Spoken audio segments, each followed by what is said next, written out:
All right, you Aussie cricket tragics, welcome back to another fucking deep dive with yours truly. This time we're going deep into the heart of Australian Test cricket history. Bloody oath. We're talking about a Wikipedia page, list of Australian Test cricketers, and mate, it's longer than a warning spell after a night on the Terps. Well, there's been a few of those. Over 460 blokes have donned the baggy green. Yeah, that's a fair few. To help us navigate this minefield of cricketing legends, we've got a bona fide cricket tragic with us. Well, someone's got to do it right. Let's cut the crap and dive straight in. We're starting at the very beginning with Charles Bannerman, the OG Aussie Test cricketer back in 1877. Yeah, back in the day. This bloke boasts an average of 59.75 from just 3 matches. Not bad for a first crack, I guess. Was the game a different beast back then, or was Bannerman just a fucking wizard? Well, it was a different time, that's for sure. Yeah. Pitches were slower, equipment was shit, but Bannerman, he was something special. That 165 not out in the first ever test innings, that's the stuff of legends. Set the bar pretty high for all the blokes who came after him. Fucking oath. Speaking of legends, what about that iconic baggy green cap? What's the story behind that? It's more than just a hat, mate. Yeah. It's a symbol of national pride, of badge of honor. Right. It represents years of blood, sweat, and probably a few broken fingers along the way. Right. There's nothing more sacred for an Aussie cricketer than receiving that baggy green. It's like being knighted, I guess, but instead of a sword, you get a piece of felt shaped like a bucket. Exactly. You're representing your countrymate on the biggest stage, facing down some of the deadliest bowlers in the world. You got to have balls of steel for that. Yes, you do. Speaking of facing down bowlers, we got to talk about some of those early Aussie legends. Fred the Demon Spawforth. Oh, yeah. This guy racked up over 94 wickets at an average of 18.41.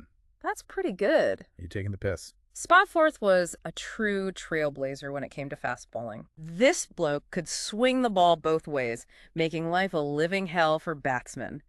They didn't call him the Demon for nothing. Fuck no. He was a nightmare to face. Then we've got George Giffen, the original Aussie all-rounder. This bloke could bat bowl, probably even make a decent cuppa during tea break. Giffen, yeah, he was a genuine all-rounder, that's for sure. He scored over 1,200 runs and snagged over 100 wickets in his test career. That's an impressive resume. Talk about carrying the team on your shoulders. Fucking oath. Now, this is where things get interesting. Oh, yeah. We've got 5 players on this list who also played Test cricket for England. Is that right? What the fuck were they thinking? Well, back then, cricket was a different game altogether. Right. A lot of these guys, they had English roots, and the opportunities back in Australia, they were limited. Yeah, fair enough. Maybe they felt a stronger connection to the motherland, or maybe they just wanted more game time. More time at the crease. It's hard to say for sure. Can you imagine the shitstorm if that happened today? Yeah, mate. Twitter would implode. Absolutely. These blokes would be public enemy number 1. Straight to the gallows. All right, let's move on from the small fry. On to the big fish. It's time to talk about the Don himself, Sir Donald Bradman. The one and only. This bloke's got a test average of 99.94. What in the actual fuck? He was in a league of his own, mate. How is that even possible? Bradman was a freak of nature. Oh. His technique, flawless timing, impeccable, and his focus, well, superhuman. Yeah. He made batting look like a walk in the park, and bowlers, well, they had absolutely no answer to him. He's the benchmark mate, and those records, they're still untouchable. So basically, he was a cricketing god. Pretty much, yeah. All right, next up, we've got the blokes behind the stumps, the wicket-keeping legends. The unsung heroes. Bert Oldfield played a whopping 54 tests, and Rod Marsh bagged a record 343 dismissals. That's a lot of catches. These guys were like ninjas back there. Wicket keeping is a tough gig, mate. You need lightning reflexes and a sixth sense to know where that ball's going. Oldfield and Marsh, they were masters of their craft. Yeah. They saved countless runs and helped win countless matches for Australia. And they probably caught a few beers in the slips along the way, I reckon. I wouldn't doubt it, mate, not at all. Now hold on your hats, because we're about to delve into the realm of Aussie fast bowling. It's about to get scary. The stuff of nightmares. We're talking Dennis Lilly and Jeff Thompson. Oh, fuck yeah. These guys bowled absolute thunderbolts. These blokes were the stuff of nightmares for batsmen back in the 70s. Imagine facing them armed with nothing but a flimsy piece of willow and a prayer. It wasn't pretty. So what made them so terrifying?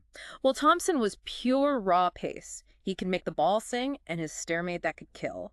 Lilly, he was a master craftsman, a complete bowler with a wicked swing and a killer instinct. Right. Together, they formed one of the most feared bowling duos in history. They didn't just take wickets. They inflicted psychological damage. Batsmen would be shitting themselves before they even stepped onto the field. They were ruthless, and that aggression, it was a huge part of their success. Yeah.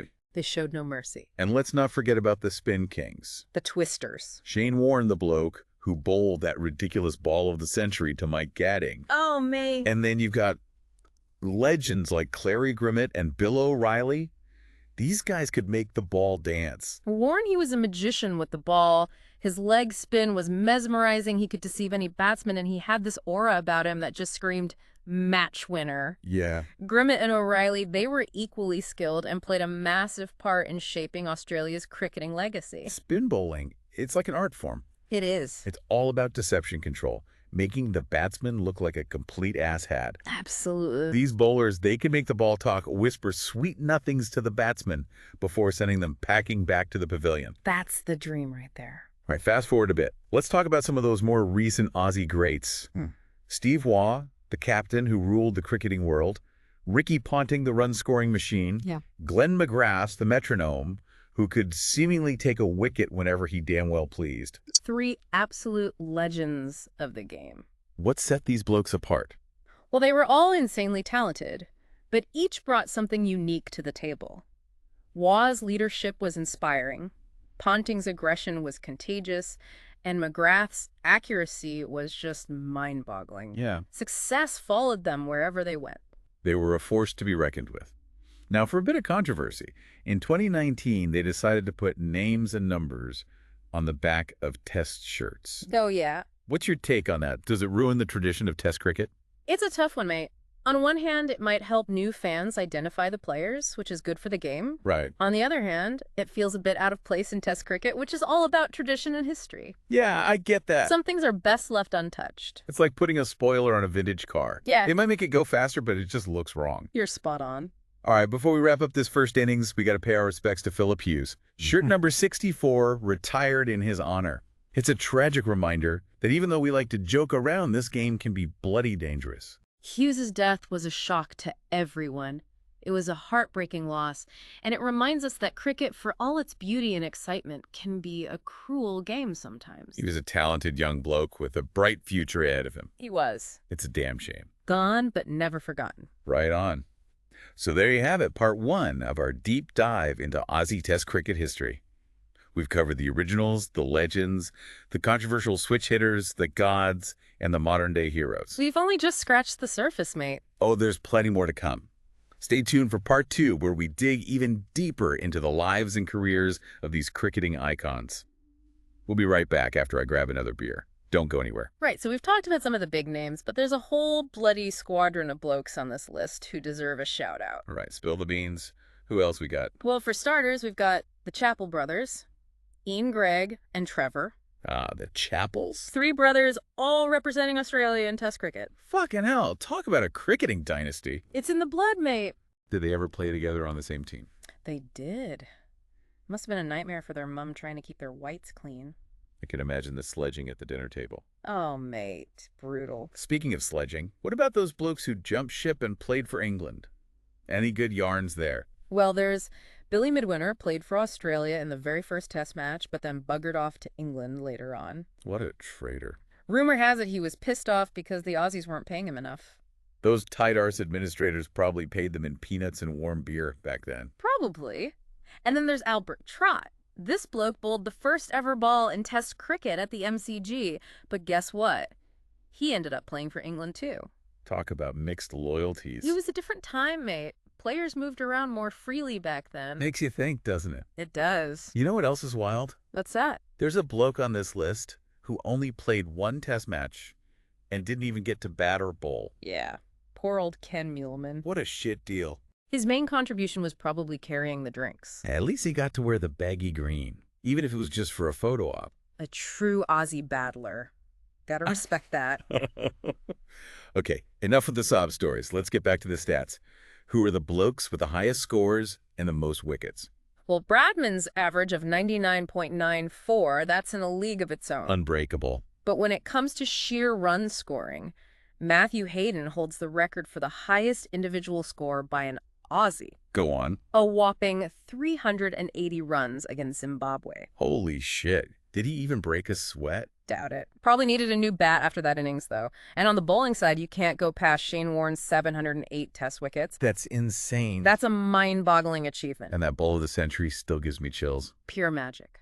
All right, let's talk about those modern-day heroes for a sec. What made Steve Waugh such a damn good captain? Waugh was a master tactician, mate. Yeah. He knew how to read the game and how to get the best out of his players. He was also mentally tougher than a $2 steak. He instilled this incredible winning mentality in the team. Like a true leader. Exactly.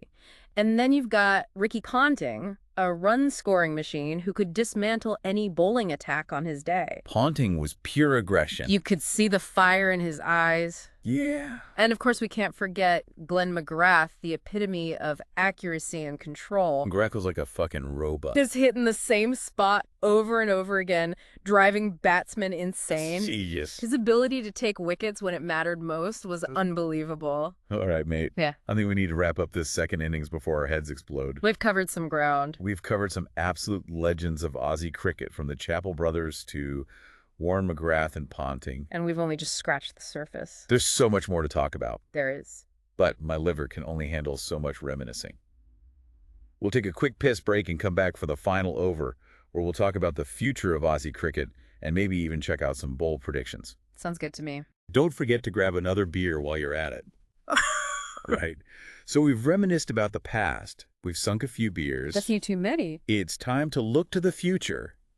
Where the fuck is Aussie cricket headed? Well, the game's changing rapidly, mate, what with all these T20 leagues popping up faster than a rash after a dodgy curry. Yeah. But Test cricket, that's the real deal, the ultimate test of skill endurance and mental toughness. Yeah, but will the next generation even have the patience for 5 days of bat and ball? These young blokes, they want instant gratification, like a 6 over the boundary or a wicket every over. That's the challenge, mate, finding a way to make Test cricket relevant and exciting for the younger crowd. Right. It can't just be a nostalgia trip for us old farts. Maybe we should let the players drink beers on the field. Spice things up a bit. I think the ICC might have a coronary if that happened. Probably worth a shot, though, eh?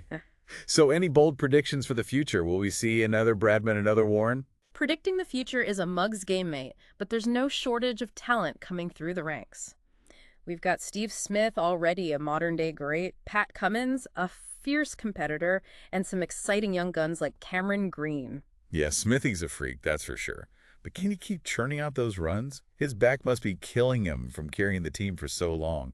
He's a tough bastard. He'll find a way. Cummins, though, he's got the potential to be one of the all-time great fast bowlers. Right. He's got pace, accuracy, and that killer instinct. I just hope they can bring back the Ashes, mate.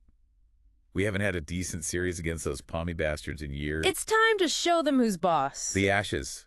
It's always a special contest. It is. Brings out the best and worst in both teams. Mm-hmm. The sledging, the drama, the history, it's all part of the spectacle. Oh, and the beer throwing. Oh, don't forget the beer throwing. But seriously, I think this current crop of Aussies has the talent and the guts to dominate world cricket again. They've got the legacy, mate, the passion, and that fighting spirit that's synonymous with Australian cricket. Yeah. If they can harness that, they'll be unstoppable. Well, there you have it, folks. Another deep dive done and dusted. We've covered over a century of Aussie Test cricket history, from Charles Bannerman to Steve Smith. We've seen it all, the triumphs, the controversies, the sheer bloody-mindedness that's made Australian cricket what it is today. It's been a bloody ripper taking this trip down memory lane with you, mate. Cheers, mate. Now, if you'll excuse me, I'm off to grab another beer and watch some highlights of Warney bamboozling the Palms. Enjoy. And to all you listeners out there, keep supporting Aussie cricket and never underestimate the power of the baggy green. Cheers.